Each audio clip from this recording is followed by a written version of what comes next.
Welcome to this edition of Talented Universe on this glorious Friday afternoon on the East Coast at noon, and it is April 25th, 2025. Hey, I got the year right. That's good. And first, I'd like to introduce my co-host, Liz. How are you doing today on the West Coast? I'm doing great. Out here on the West Coast, it's a smattering of overcastness and really sunny. Right now, it's almost 60 degrees here in Sacramento, but it's supposed to get warmer. Oh, well, isn't that fun? But the reason we're here, we have a wonderful guest today, Aislinn Evans. How are you doing, Aislinn? I'm doing lovely. Thank you so much for having me.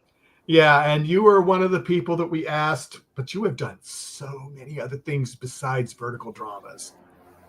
Yes, I have. And what I'm going to do, I am going to be nice to Liz. I'm going to let her start out because I know she's got some cool questions that she wants to ask. So amazing. There you go. Well, should I steal your main question, Michael? Oh, yeah, that's why I did it. I wanted you to steal my question. So. Oh, okay. Okay. Here's a question that we normally ask almost everybody that comes on. You're doing verticals right now. What would you describe a vertical as? Oh, I would basically say it's like the modern day soap opera. It's basically a super dramatic soap opera filmed vertically to exist within the social media age. There's like so much more to it, but I think that like really captures the vibe. I think it does too. That is almost an absolutely perfect answer. We've had a multitude of different answers across the board. Some of them encapsulated a little bit about what you just said. Some of them are really unique to their own description, but that I think captures it the best. Yeah. Going back through your history, I know you are a trained classical ballet dancer, and you started off with that very young. Can you take us briefly through a tour of your career, starting from very young, and how you are where you are today? Absolutely. Okay, so yes, I did. I started dancing when I was 6. I took my first dance class, and it was a gift from my grandma, like from Christmas. Little did anyone know, like the monster that it would then create, because every single year I just begged for more and more classes. And I took it really very seriously. I would go away each summer for like 5-week dance intensives, because that's sort of the life when you're like taking it seriously at that level. And I went all the way through to college, where I decided I want, like, that was the dream, was dancing for the longest time. I just like had my sights set on it. And so when I went to college, I trained with Alonzo King LINES Ballet out in San Francisco, did their 4-year BFA program. And that was wonderful. But by the end of it, I just like dance, it didn't have the same connection to me anymore. And I mean, we can like dive into more of why that is. There's a bit of like just the culture around dance and things like that, but it wasn't as artistically fulfilling for me anymore. So I realized I was not a California person and was like, I need to get back to the East Coast. I'm going to move to New York. I had started doing some modeling while I was in college. So I was like, you know what, we'll just try for that, because it's still sort of in that entertainment realm. And so when I moved to New York, I was waiting tables, I was modeling like as much as I could here and there. And then I ended up just like randomly kind of falling into live streaming. I was on this app called Live It. It's no longer around, because it was during this like one golden era of like personality live streaming apps. During 2019, there was just like this big boom, and they were paying talent to be on there. And I happened to get onto the app at like exactly the right moment and just like shot to the top of it. And it was an app that was owned by a company in Taiwan. And it was so big in Taiwan that they would have a yearly award show for their top streamers. And so the year I joined was the first year that they actually ended up sending a US person over, and I ended up being the top streamer. So they sent me over to represent the US side of the app. That was an amazing experience. And through that, I was then able to quit waiting tables. And the live streaming basically like funded my ability to really get into more of the actual like performance side of things. So I continued modeling. That naturally led into more like commercial work. And throughout all of it, everyone kept telling me like, oh, you should act. You should be an actor. And I'm like, I was a little intimidated, to be honest, because like that's as difficult a discipline as dance. And eventually I just got to the point where I was like, you know what? I'm just going to go for it. I signed up for an acting class, and it was like an immediate just click, like, oh, You found home. This is what I've been waiting for. And since then, like, it's really just taken off, because my first class was in 2022 and we're now in 2025. I have been in a show on Paramount Plus, a couple short films, a bunch of music videos, and then I fell into the world of verticals. And that was just the first thing that I booked with my like new talent manager at the time. And I had no idea what it was, but I was excited. I got like a speaking role on camera. And since then I've really embraced that world, because with the state of the industry currently, it's difficult. There's not a lot of productions, but verticals seem to be like unstoppable, and there's an endless supply of them right now. And I'm so grateful that they're offering that opportunity for me to like frequently be on set, working a character, acting. It's lovely. So there's other stuff thrown in there, like hosting and other things like that, but like that's the main gist. That pretty much actually asks or answers a question that my niece actually wanted to ask you. She's seen a few of your things, and she said she went to a performing arts high school. Yeah. And it's been several years since she's been out, but she wanted to ask you, what medium do you prefer? The acting, the dancing, just the regular artistry of being on camera, maybe being filmed as a model? What centers you the most? And I think you pretty much answered it with the acting. I would say definitely acting. Acting is like what makes my heart sing the most. But with that, you know, I think all artists, we're all multifaceted. Like we wear different hats, and I think we can get really wrapped up in labels. I find myself fighting this all the time, where I'm like, I am an actor or I am a dancer. And it's like, you know what? We're artists, we're creative. So like whatever sort of tickles you, whatever like allows you to sort of work that creative muscle, I think fulfills you. But if I were to pick one that I could do like all the time, it definitely would be the acting. I know that you were in one off-Broadway show that is actually my husband's favorite, and that is Much to Do About Nothing. Yes. And so if you compare your theater work to your acting work, which would you consider to be more disciplined? Because I've heard it said from both sides. So what is your viewpoint? So I think, yes, this is a great question, because there is a difference between the theater versus the film. I think if you're an actor, you should be approaching your craft pretty much the same way, no matter whether you are like with the same discipline, I should say. You should be approaching it with the same discipline no matter what you are working on, right? Whether that is film, theater, or even just like a short sketch or something. Like you should be approaching it with the same amount of discipline. However, when it comes to the level of required discipline, I think theater probably has film beat out on that. Because in theater, you're up on stage, you are performing live, you can't forget a line. If you're on set, and if you're having a bad day and you're not or if you just didn't memorize your lines, you can just call for a line. It's going to be a frustrating day for everybody, but you can do that. So there's a saying where they're like, TV will make you rich, movies will make you famous, and theater will make you good. And I think that's where it comes from. I like that. Right? Michael, did you have any questions before I go on? Well, yeah, you know, I mean, I wonder if, what is your target now that you've started verticals? Do you want to continue with verticals? Do you want to go more into, like when you said you were on a Paramount Plus miniseries? Which direction would you rather go, or you just want to go anywhere that you can? I think within this industry, it is a certain element of like, go where you can, like go where the door is open. And right now that is verticals. And I'm very happy with the realm of verticals right now. So I'm definitely planning on like leaning into that more. However, I am always looking for that door into, we're now calling them horizontals. Like, the horizontal world. Yeah. I do want to do more of that. The reality is there's way less of that available right now. Like production numbers are just really down. And it's always difficult to break in. So I will always be open to that opportunity when it presents itself. But I am also not shying away from the opportunities that verticals are providing right now. Because I mean, there are people who are really like making a name for themselves in this space. In the verticals. Yes, I agree. I agree.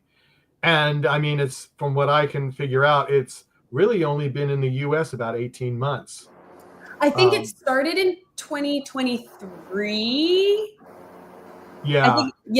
But last year was the year that it like really blew up. And then I'm excited to see what happens with it this year because of that. Yeah. Now, Travis asks, and I think we kind of really did. Travis. I think you just answered it. Do you want to be in a big movie one day? Oh, 100%. What actor doesn't? I mean, truly. Yeah. Definitely. I mean, that's the thing. And then he also said, she's come so far from where she began. Yes, he's been with me since those live streaming days. Oh, really? Oh, yes. Okay. So he knows where you've come from and all that fun stuff. Yeah, which that's always really fun to like have people who have seen the journey. So thanks for joining, Travis. Yes, and he said I had to ask. But yeah, I mean, it's very true. Now, just talking about verticals. Has there been a moment in verticals that your co-star made you laugh so much that you forgot lines and just totally lost it?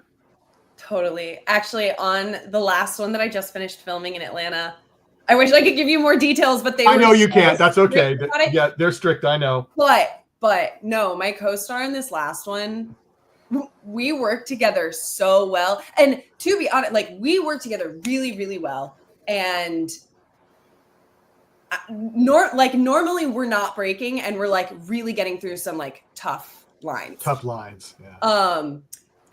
But there were a couple, especially it was more during like the rehearsals. It was more when we were on camera, we were good. But during the rehearsals, there were a couple moments where he was just making me absolutely break. But it's, it's part of it because we all know what we're working with verticals. Like there are some lines where you hear it and you're like, are you serious? I have to say that. And so in order to hear it, you kind of have to laugh through it during the rehearsal so that when you're on camera, then you can like deliver it in a believable manner. To pitch on to what Michael said, have you ever worked with any actors that their goal in life is to make you break? I have talked to actors before from other shows, and they're world known to making their co-stars break. Have you worked with those? I have worked with one. Actually, it was on Much Ado About Nothing. His name's Jacques Cochran. Love him. He played Don Pedro in it. And he is that person. He will sit there and try to figure out what can I do slightly differently in this take to like throw my co-star. And some people don't like that. I love it. He and I are fantastic friends. And I love when he would do that because it keeps it fresh, it keeps it interesting, and it makes sure it's like checking to make sure that you are really in the scene. You're not running on autopilot because you have to be listening to your partner. You can't just be waiting for your turn to say the line. And so if you're really listening and you're really paying attention, when they do throw in that new thing, it means that you will then find a new thing. And so I love it. I personally love when people do that, but he's definitely good at it. Yeah, well, Travis wants to go further with Liz. In case people don't know what breaking another actor or actress, what does it mean? Perfect example, when you're watching SNL and all the actors are starting to hold back laughter because they don't want to laugh, that would be breaking. It's basically breaking the character because you're supposed to be in this world, right? And your characters are in a certain like emotional state. And sometimes something happens where like it's almost breaking that fourth wall, like the you is coming out and you don't want the you to come out. You want to stay as the character. And so if you're not supposed to laugh halfway through the scene, but it is funny and you're trying to hold back the laughter, if you start laughing, you broke. Yeah, I mean, showing my age, the Carol Burnett show. I was going to suggest that one. They each broke each other so much. Yeah. And well, it's so fun to watch. It is fun to watch. Yes. Yeah. And I've noticed that some people have been breaking it up and, you know, posting it. And I remember a lot of those. And it was just like, I mean, how can you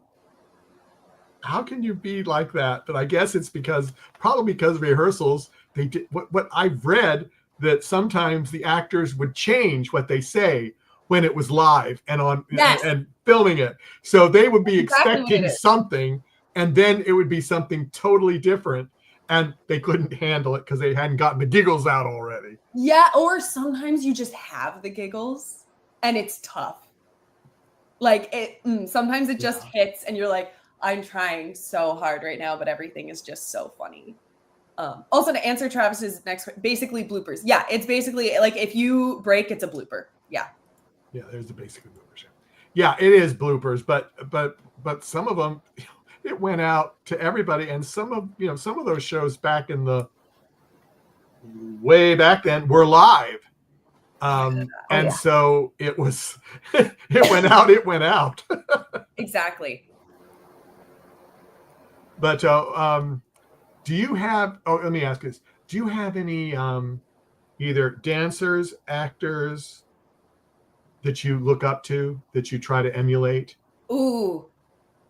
Yeah. I love Margot Robbie. Her like entire career, I'm just like, ooh, I would just love to do so many of those roles. And I love how she's really established herself as such a strong female lead. Even when earlier in her career, she was given the roles that on paper are maybe a little bit more just like empty-headed blonde bombshell. She took them and was like, no, I'm going to give her substance and context. And I aim to do that with all of my female characters as well, especially the leads. So I love her. Rachel McAdams, I love her career. Emma Stone. I mean, I feel Meryl Streep, I feel like is everyone looks up to her because she's just such a powerhouse and like so diverse. But those I would say are like the main, like, you know, A-list actors that I have just been like, oh, I would love to have your career. That's amazing. If I can tag on to that, what artist would you like to do a role with? Ooh, I would love to work with Andrew Garfield. I know I'm going for like highest tier here, but like watching his work, I can just tell he's such like an actor's actor. Like he is just so immersed in the craft of it. And I feel like if I had an opportunity to, even if I weren't working across from him, but just to work on a project he is also on, to like observe, I feel like I would just learn so much from watching him work. He's really honed his craft very well and will continue to do so. Yeah, it's beautiful to watch.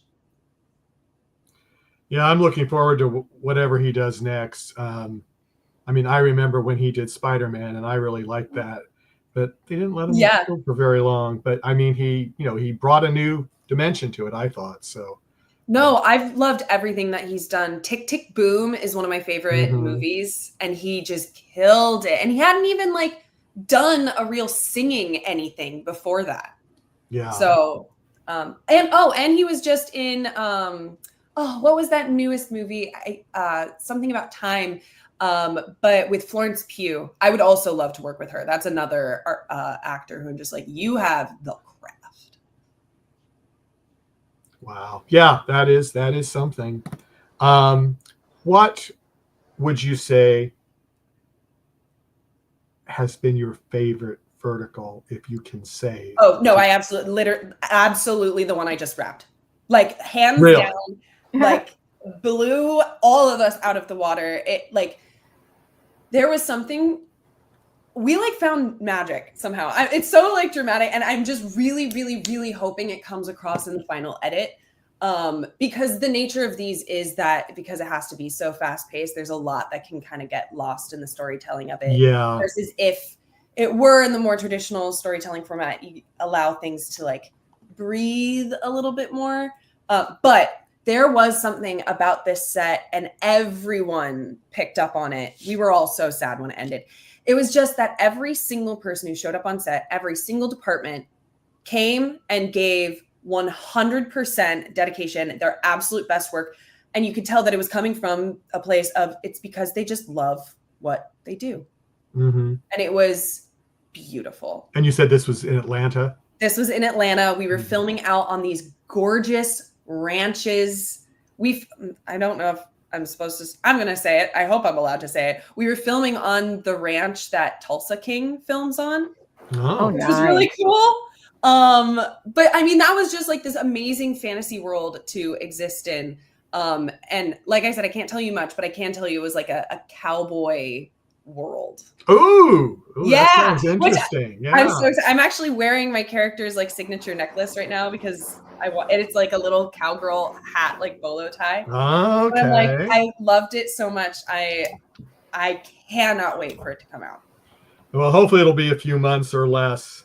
They said it should be in June. So. Oh, in June. Oh, yeah. Oh, really? Oh. Well, just so you know, Melody says hi. Hi, Melody. I love her. She's also been with me since like the early live streaming days. She lives in Hong Kong. Oh, in Hong Kong. Oh, yeah, so we got an international. You've gone international. Yeah. Actually, to be perfectly honest, a lot of our vertical actors, we have had people from all over the world when we've had them on. Yeah. It has, and poor me has had to read some of the things and figure out how to pronounce their names. Yeah. But we are so happy that they do come. I mean, it's amazing. It's a worldwide phenomenon. It really is. It's amazing to watch.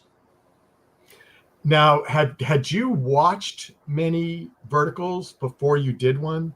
No, I hadn't seen any. Did you even know what it was? And you go, what are you talking about? No, or did they just say it was, you're going to do a film? And that's all they said. So I'm trying to remember. So I booked it while the first one that I did, it was last July and it was on Galatea, which I will say of all of the platforms is the one that's the most different. Like they don't follow the same sort of formula when it comes to their like scripts. And so I think my entrance into it was a little bit different compared to other people who might like go on to Real Short first, right? Because Real Short's like the dominant one. Yeah. And I booked it while I was still doing Much Ado.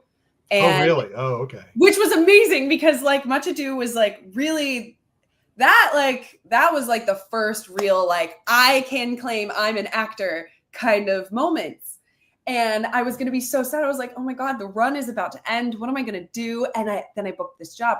And I remember it being termed a vertical. And I was like, what does that mean? And what is that? Yeah. Yeah. So I understood that it was going to be broken up into, basically it was like a feature length story broken up into minute to 90-second episodes. Thing is, I understand social media. So I was like, that actually makes a lot of sense. That's really interesting. Yeah. Yeah, exactly. And so with that was all I really knew going into it. Then later, as I was like doing more research, I was looking at more of them and I was like, oh, that's what these are. And like, I think the more you're exposed to them, the more you sort of like get it, you know? Yeah. Yeah. So no, at first I had no idea. And then when I did my second one was much more the typical vertical. And that was a little bit of whiplash. I'm not going to lie. Yeah, when you thought it was all like this, and then you went, yeah. And then then the second one that I booked, I also booked while I was still filming the other vertical. So I didn't read the full script. And that was slightly a mistake. I mean, I was still going to do it no matter what, but I just did not understand the level of like camp drama, like melodrama that was going to exist. And now I understand that's just part of it. That's part of the like the quirks of it all. But it definitely surprised me when I like accepted it, having come from Galatea, went into this next one and went, wait, what are these plot points? Yeah. Mm-hmm. And then I like immersed myself more and I got it. But yeah. I mean, Travis, I'll do this and I'll go back to Liz. But Travis says, once Aislinn slightly explained it to me, I understood what she was talking about because I've been watching more verticals recently. Yeah, I think we've all been watching more verticals recently. And once you like touch them at all of the ads start chasing you, and they're so good at hooking you. Yes. Yes. I found that on Instagram. Yes. Mm-hmm. Yep. Yes, and you still blame me for that. I do blame you, Liz. I had been into verticals since the original Chinese ones were coming out. Wow. I infected him. I started to get all these things, and I go on Instagram, and I go, "What in the world is this?" And then it was like, "Huh?"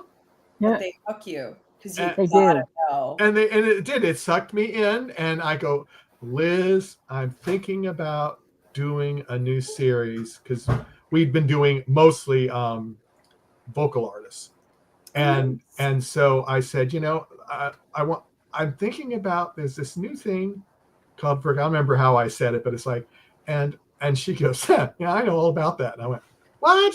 And then I realized that's why I was getting them, because she was friends with me and her feeds had some on, and it came over to me, and I went, wow. Yeah. No, it's such an interesting area of the industry right now because, again, like all these production numbers are down right now, but verticals are only growing and they're just increasing in number. The rates are increasing. The production value is increasing. The writing is slowly improving. Like, I'm really excited to see what ends up happening with them. I'm actually kind of astounded because a lot of the early original ones that I saw in Chinese are now being rewritten for American. And there are some that was gut-wrenching in the original roles, but then they've been redone and they're even more gut-wrenching. And it's just, wow. Yeah. But I did have a couple of quick questions for you. To my understanding, you founded the Pro Act Studios. Yes. Can you tell me a little bit about that? Absolutely. Thank you so much for asking. So it's still very much in its like beginner years right now, but it's basically ultimately going to be a space of like coaching and community to teach actors how to utilize their social media to elevate their professional acting careers. Because as we're seeing, I mean, social media is so powerful and we all see the benefits of it when you leverage it. But there are some stigmas around being an influencer, and like, especially when you're trying to be a serious actor, there's almost this like, there's this stigma that can happen if you are considered an influencer who's trying to act versus an actor who does social media well. And like the differences between that aren't necessarily, the judgments aren't necessarily fair, but it's the reality. And so I know a lot of actors who sort of stray away from it. But if they were to just use it, the amount it would benefit them and their careers is immense. So I've been slowly building it out. Thing is, I was building it, and then acting and the verticals, honestly, really took off, and it's taking so much more of my time. And so it's sort of like in between each production, I sort of build it out a little bit more and a little bit more, but it'll eventually be this like great community where I hopefully will be able to coach actors through how to do that. I think that'd be a wonderful thing as far as learning how to manipulate both social media and with their own acting and things like that. Yeah. A lot of actors in the past have done something similar to that within their own mediums. So I really do like that. I have a question for you that is going to make you think. I hope it's going to make you think. Ooh, okay. Okay. Or run I want to away. know. I want to know, what was your favorite ice cream at the Double Rainbow in Raphael? Well, I don't have to think at all because it was one. I love that you knew that I worked at the Double Rainbow, which anyone who's in Marin, California, go to Double Rainbow. They're amazing. It's called It's a Goodie.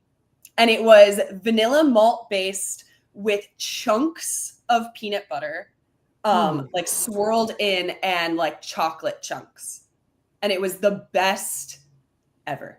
That sounds so good on a hot day. That sounds so good. Oh, yeah. Wow. No, I just had to ask you that to see if you would click to the two and remember the ice cream that you had. Oh, I totally. That's so funny because that was like, no, this is the ice cream. It was so good. It's called It's a Goodie for a reason. Sounds like it. Michael, did you have anything more? Well, I just wanted to throw up one or two comments. She goes, "Wow, it's my friend. I know her. Ha ha." Hello. Is it Luann? Is that it? Luann or? Yeah, I believe so. I believe you go by a different username normally on other platforms, right? I think I can't tell from the username. I definitely recognize them. I'm trying to remember what username they usually go by. There's a couple I have in mind, but I don't want to get it wrong. Don't want to get it out. Yeah. Oh, yeah. Yes. Oh, it is. It's Casper. Okay, yeah. Great. Hi, Casper. Yeah, it's you just never know because it depends if they're going on. Of course. Yeah. But and I think you did answer this. He might have missed it. What's your favorite project so far? Was the one you said you just worked on? I think so. That was certainly my favorite vertical. But if you went with if I'm thinking about, I think it's my favorite project, like ever. Really, also. I mean, I got to ride a horse. Oh, really? Oh. Her name was Stella. She was so sweet. But yeah, no, I'm telling you, there was just something about this set. It was amazing. Yeah, well, okay. Going from that, where else have you been able to film with verticals? Any place remote yet, or has it been all in the States? It's been all in the States. My first one, I filmed 2 up in White Plains, so just north of New York, which is lovely. So you get to go out into the woods. Yeah. Gorgeous. Then all of the others have been New York, except for this one that I just did in Atlanta. That was really? One in Atlanta. This was the first acting project to ever fly me out to location. But I literally just found out yesterday, I just booked another one that's flying me to LA next week. Cool. Oh, so you'll get to meet all the LA people. Well, which is amazing because all of the people, like my co-star, director, and DP from this last project that I'm obsessed with, are from LA. They're all in LA, so I'm like hitting up the group chat. I'm like, guys, oh, that is so cool. We gotta meet up again. That is so cool. But yeah, there was one location we filmed out in Jersey for the next one that's about to come out, not the cowboy one. There's one more that's about to come out. We filmed in this gorgeous just mansion in Jersey. It was like the type of place where you're walking around, you're like, I feel like I can't touch anything.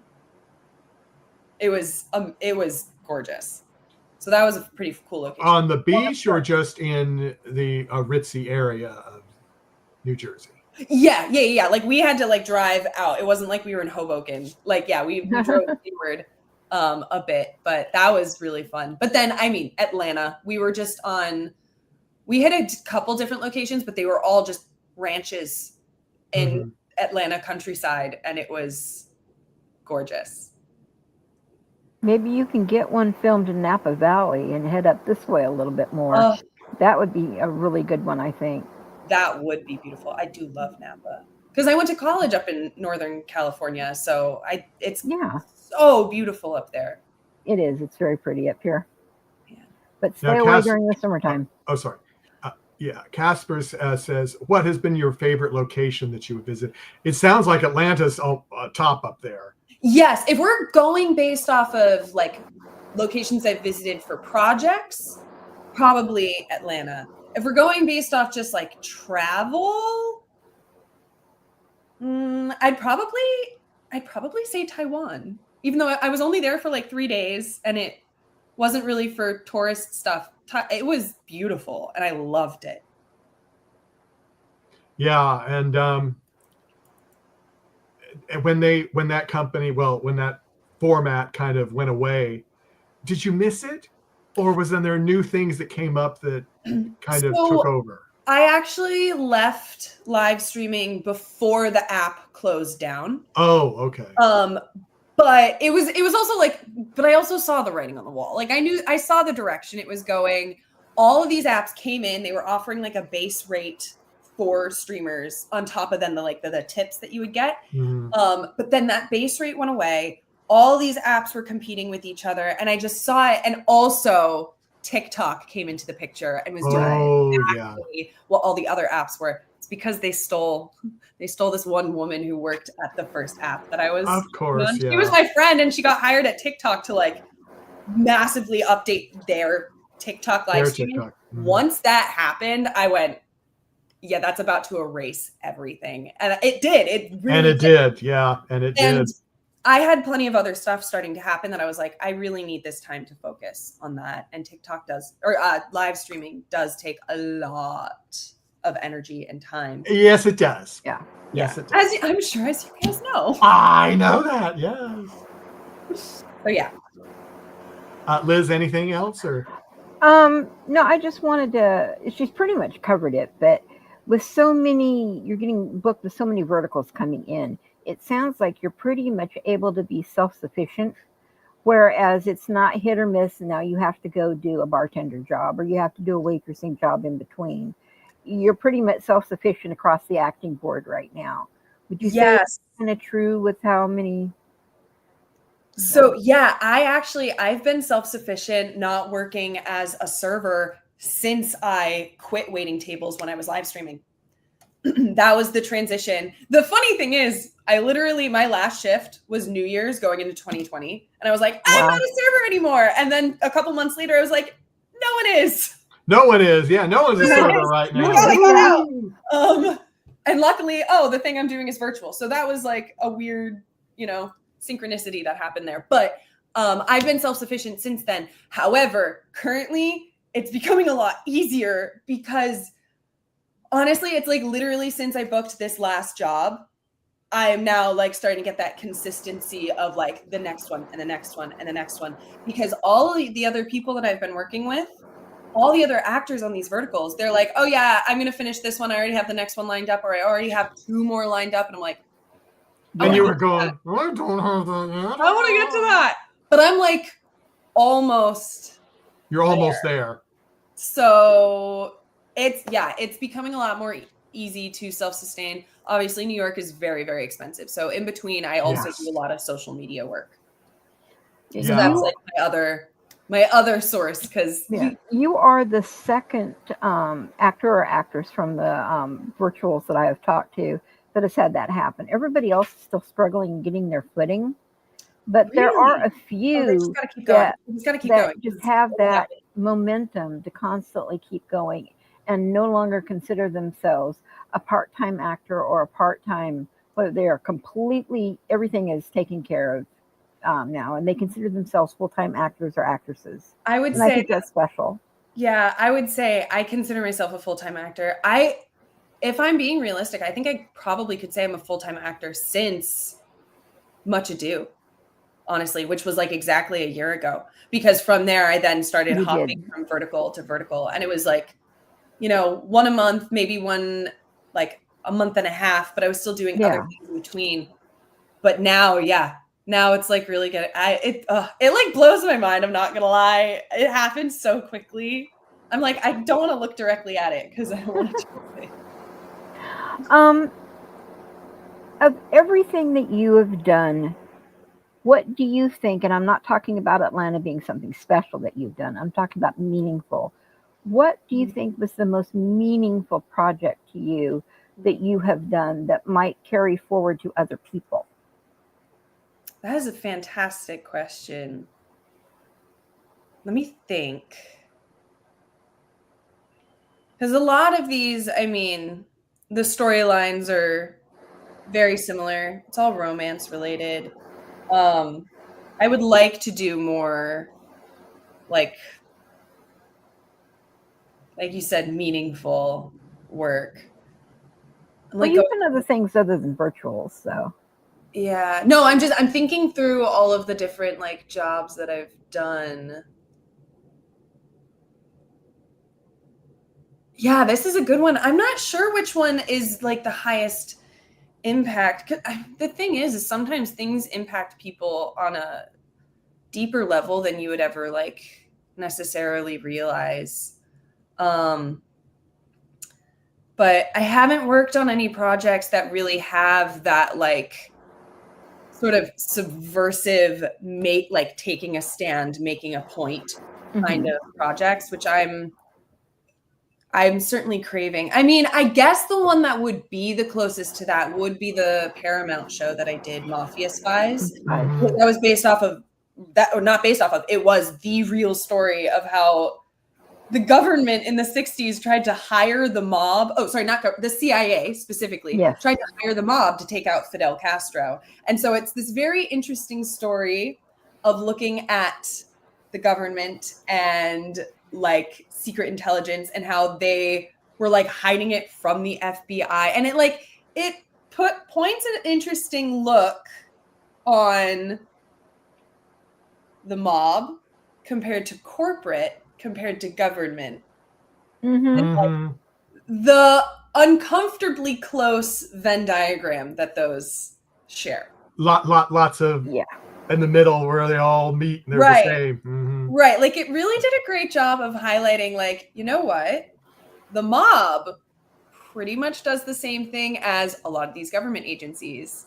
They just technically aren't following the law, but only because of loopholes. Same with the mob, basically operates like a giant conglomerate corporation.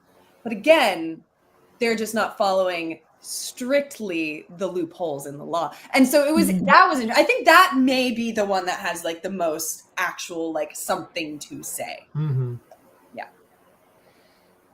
That is wild. Let's see. I had one other. Okay, this is kind of what we've been talking about. But Travis asks, when you go out on your, shoots, do you have any time for sightseeing when you go to these places? No. I didn't think so, because everybody we've talked to, it's 10 to 14 hour shooting days. Oh yeah. and then as soon as you're done, you're gone. Yeah. So typically the schedule is you fly in. Well, if you're traveling. So if you're traveling, you fly in, you'll have like a day for fittings and a table read or something and just like getting settled. And then you're immediately on set. You have an early call time. You finish really late. You're doing at least 12 hours nonstop. And then you'll probably get like one day off in the middle. And as much as I would love to utilize that day to go sightseeing, you're so tired, I need to catch up on sleep because I'm mostly operating on like 4 to 6 hours of sleep a night. Yeah. And also I need to catch up on like emails or castings, like all the other work that's still happening that I can't do while I'm on set. While you're on, it's hard to say, oh no, I got to take this phone call for my agent. Right. I will say I have been so thankful. The last 2 projects I was on, both of them worked with me to allow me time in the middle of the shoot day to go off and do a virtual callback, because that happens and you need to be able to like do these callbacks so that you can possibly book the next thing. But they happen during whatever day it's happening that day. And so production has been really, really wonderful working with me to allow to do that, which I'm so thankful for. Cool. Liz, do you have any last questions for Aislinn? Just one final question. Okay. If you were to find a favorite memory of any of the places that you shot or worked with an actor or actress, what would be your favorite memory of any of them? That's verticals and horizontals. I'm thinking. It's a great question.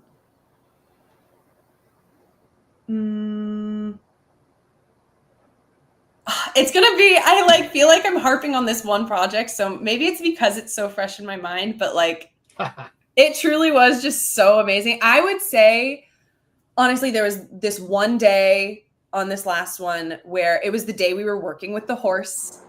And we also had all these other farm animals. And it was also the first day it was actually warm because I happened to get to Atlanta during a cold front, which was funny. And it was gorgeous. It was a gorgeous day out. We were working with horses. Like everyone was in a great mood. We had the cows. The cows were like freaking out because they'd never seen a horse before. Like it was just this day where I was like, this gets to be my life. Like, this is so cool. I love this.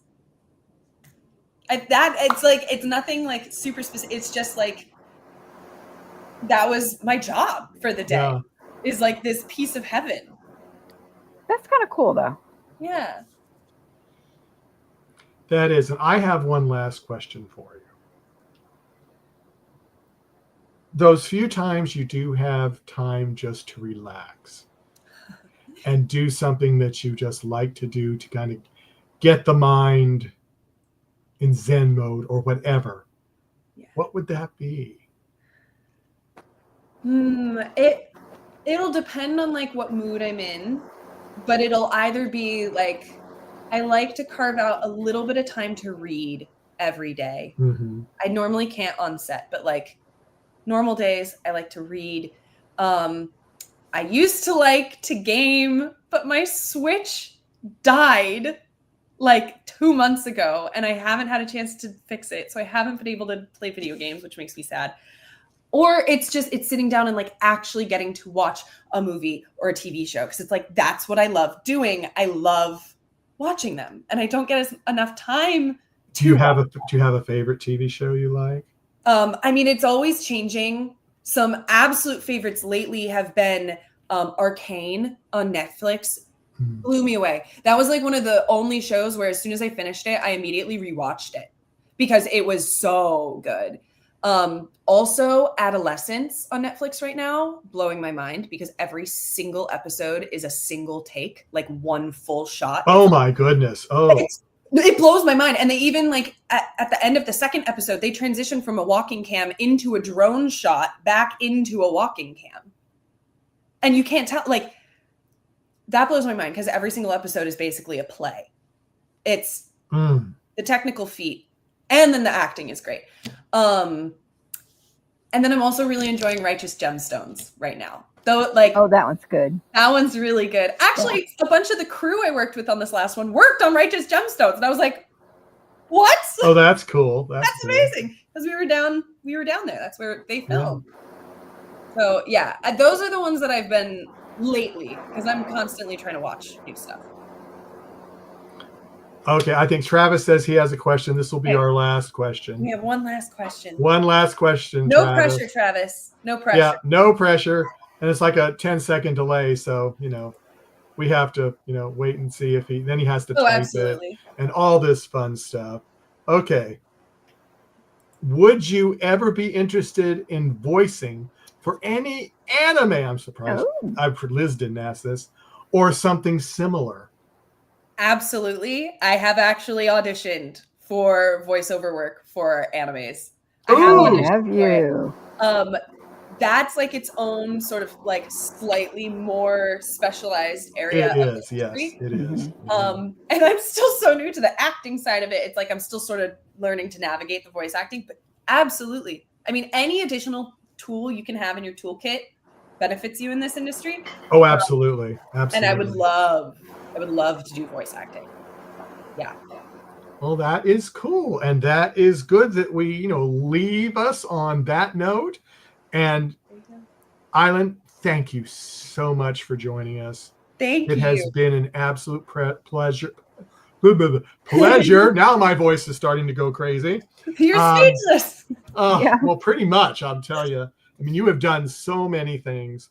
But, I mean, if you'd ever like to come back on with us, we would love to have you. And if you wanted to bring some co-stars from this movie coming up. Yeah. And we have a little thing right after it's released so people can watch it before so they don't get any, spoilers.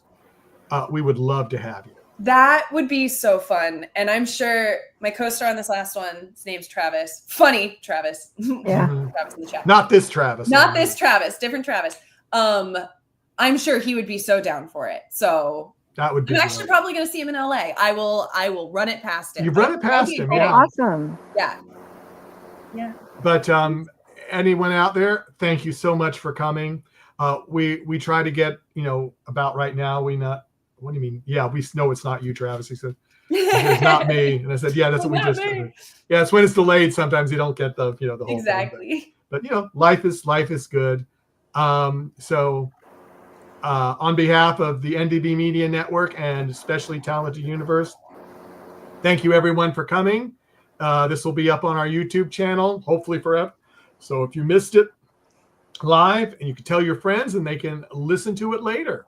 So everyone take care. We'll see you the next time. We've got another vertical actor from Australia coming on Tuesday. It's Tuesday our time. They're from Australia. And it's 7 p.m. Eastern, 4 p.m. Pacific time. And his stage name is Boz. So he will be with us. So we're excited about that.